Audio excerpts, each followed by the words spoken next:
Hello everyone. I am here this morning. I thought it might be nice to do a little journal exploration. I saw on Facebook this morning this beautiful photo that Fonda Clark Haight took.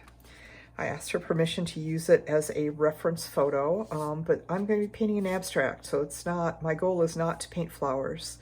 I'm looking at this as an inspiration for the colors, and what I see here is this amazing purple, which is close to a dioxazine purple. I've got that squirted out over here. There's this quinacridone magenta here. This looks like a kind of a combination between the magenta and the purple. And then there's this beautiful yellow. So I've got, this is a Liquitex Basics Primary Yellow. It's just an inexpensive student grade paint, and it's a nice yellow. I also have, I have these little containers that used to be a watercolor palette, but I think you can buy these now, and I've got paint squirted out in these from previous projects. This is all primary yellow. Well, this one has some nickel azo in it, but these three are primary yellow and white. That may be a glaze, I'm not sure. I need to mark these better. So I just pulled those out because it's good to use that stuff up if it's mixed. Yeah, so I'm going to just set my reference photo over here where I can see it as I work. So I've got on the palette, I've also got white, the yellow, the magenta, and the purple, and then I've mixed these three colors together to look for a dark. And I think that one's a little bit brown and kind of yicky, but I like this right here. That had just a little bit more purple, and this is nice with the red too. So it's nice to make your darks, especially. I think one of the things that drew me to this is that it has three colors, so, which are sort of primary colors, right? We've got something in the red family, we've got something in the blue to purple family, and we've got something in the yellow family. So it makes for a very dynamic composition, and then we've got these beautiful darks and lights that to play off of it. So let's see what happens. This is just an inexpensive journal that I have that I play in. The pages are very, very thin, so I just give them a little skim coat with matte medium. Before I start, it really toughens them up a little bit and makes them easier to deal with. I think I'm going to start with my Catalyst wedge. And I like how in this painting, since we've even got a different format here. Oh, that's nice like that though, isn't it? Intriguing. Maybe I'll do that way. I think I might lay my dark in over here first just to, you know, decide on somewhere to start. So I'm gonna take some of this yellow, some of the magenta, some of the purple. Mix that all together and see what I come up with. This would be better with a palette knife.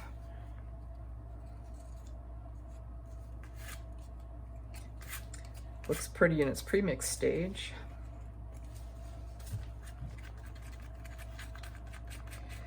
It's one unfortunate thing about using this packing paper as a palette.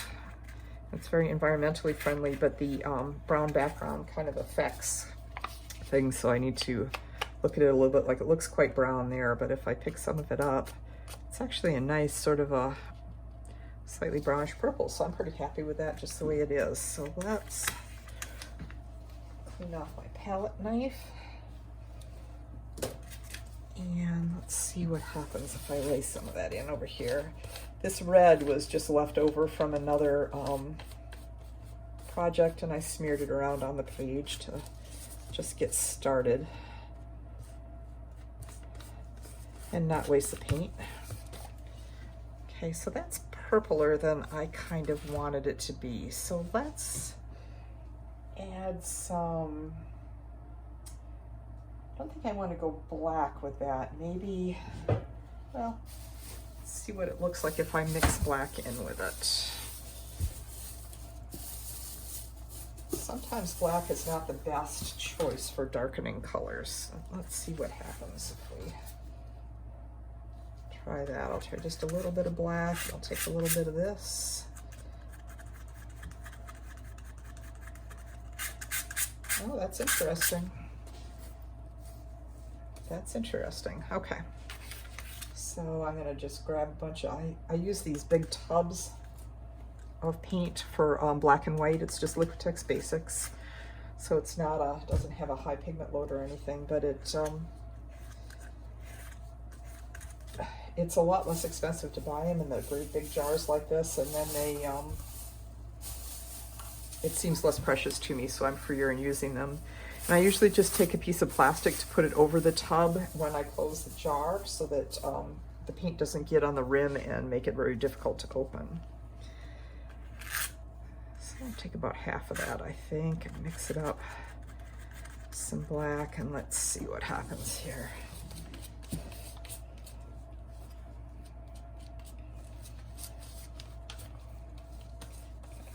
The palette knife, because it is a little bit more rigid and has sharp edges, is kind of making different marks than what I'm looking for here. So I'm gonna go back to this.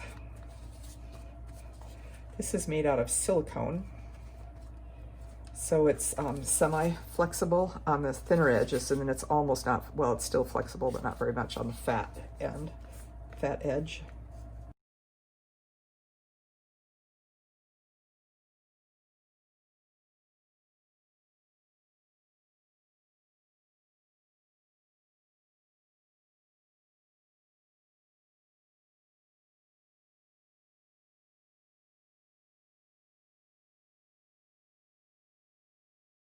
Thinking about, you know, varying the tone of this a little bit to make it interesting. So this is flat black, or straight black.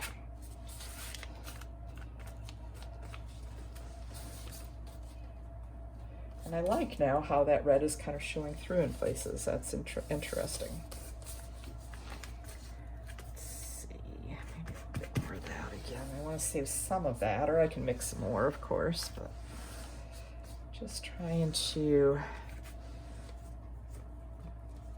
vary things a little bit. Having some trouble getting that applied to that crease. So let's see if maybe a soft brush would leave a little bit more paint in there. And I'll have to try and remember to leave it alone. There, that helped.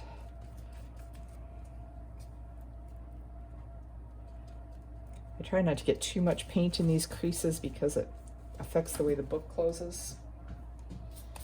That's really, I think that's really nice. And the other thing that happens in this reference photo is that there are darks in other places around the edges, but not all the way around. It's not framed. So I'm going to drop a little bit more of this in. Maybe just kind of here a little bit, and how about right here?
I love what happens when paint mixes right on the page.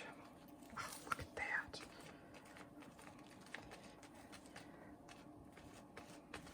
Right, and as that begins to happen, isn't that reminiscent of this? Lovely. I'm always just amazed by what happens. And sometimes I think you couldn't plan this stuff.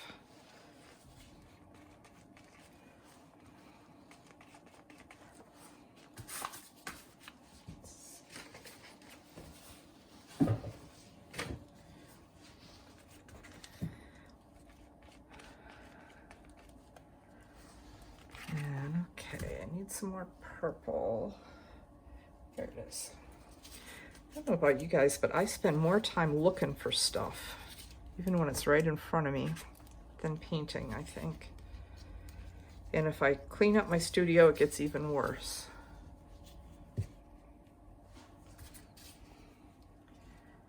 So I wanted to kind of bring some of this purple and the magenta together. Oops. That student grade paint has more filler in it too, which is acrylic polymer emulsion, or what you know as matte medium, or that is the binder that is in all of the paints. That is the base. So just in case you wanted a little science lesson there.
You know what? I bet stuff is coming off of my gloves. I keep reusing these gloves, and it works great until you get too much paint on them. It starts to peel off a little bit. So I would say that that glove is probably done, and it's time for a fresh one. But that is also the other, I can't tell which way this glove goes, another advantage to not being too precious.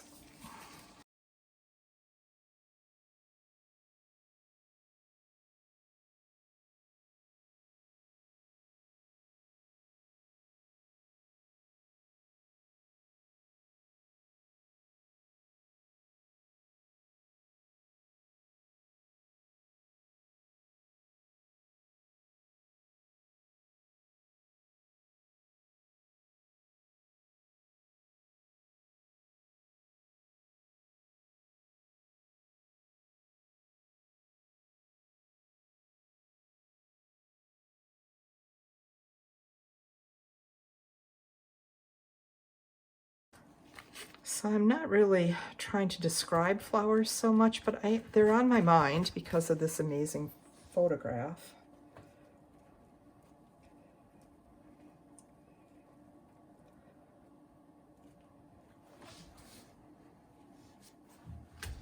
Okay, let me stand back from this for a moment. I'm gonna have to kind of flip it up so I can take a look at it. Oops, I'm stuck.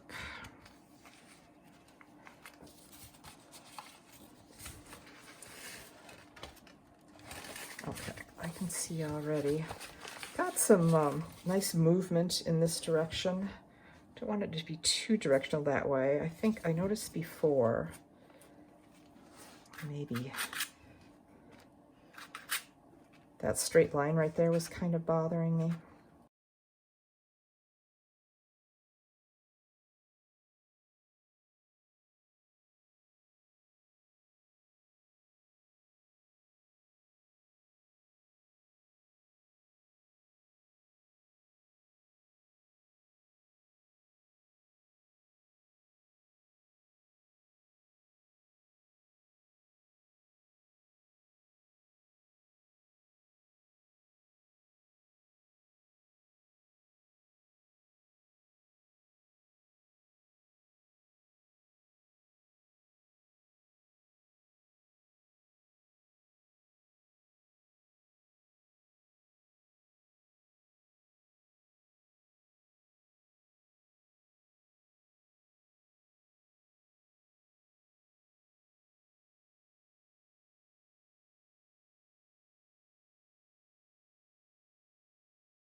So I might be getting kind of tied up in this whole idea of floral and losing track of my main objective, but it's important to be able to just sort of adjust to whatever begins to happen, to me anyway, in the style of intuitive painting that I enjoy. That's what I'm trying to do, is continuing to react to what's happening on the page in front of me.